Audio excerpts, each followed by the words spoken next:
it stopped. We were told by the captain before we left the bridge, not to discuss it with the other crew members, that it was classified top secret, and that we were never to mention it to anyone. Now, the crew knew about it. How they knew about it, I don't know, but I suspect that it was picked up on sonar and radar also, in which case the sonarman and the radarman would know about it too.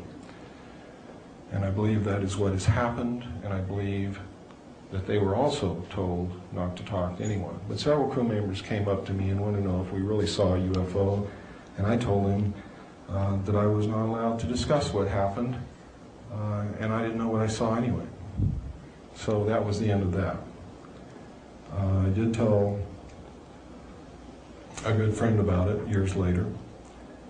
When we arrived in Pearl Harbor, an officer from the Office of Naval Intelligence came on board and debriefed each one of us independently of the others.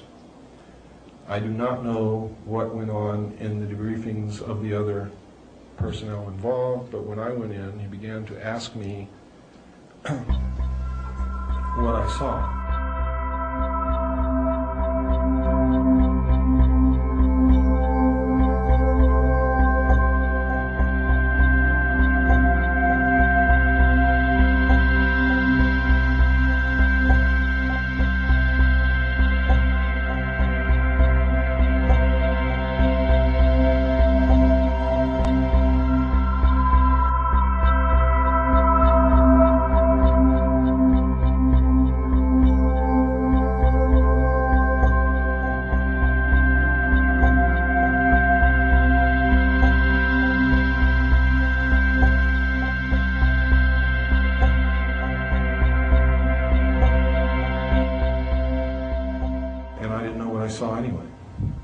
So that was the end of that.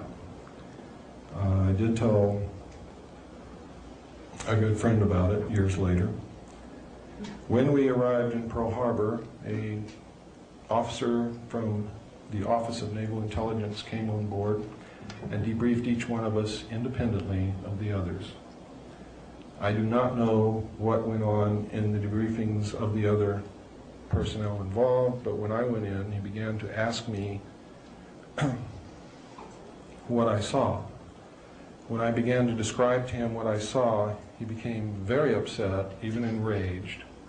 And having come from a military family, having a father who was an Air Force pilot and an officer, having served 4 years in the Air Force, I knew what this man wanted to hear.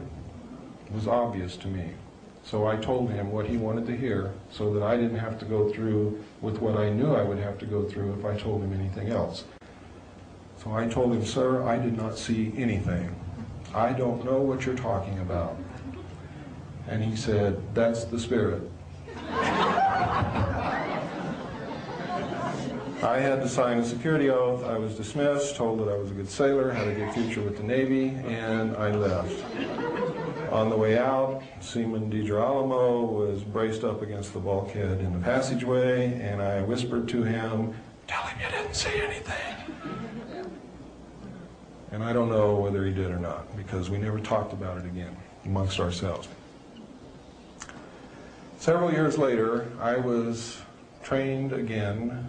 Well, in between this, I struck, or striking is what you call trying out for a certain particular job. I was striking for quartermaster, which is navigation. It's where you navigate whatever ship or vessel you're on. I made it, was promoted to third-class quartermaster. Eventually was promoted to second-class quartermaster. I was then trained by Naval Intelligence in my secondary NEC, which is 9545, which is internal security.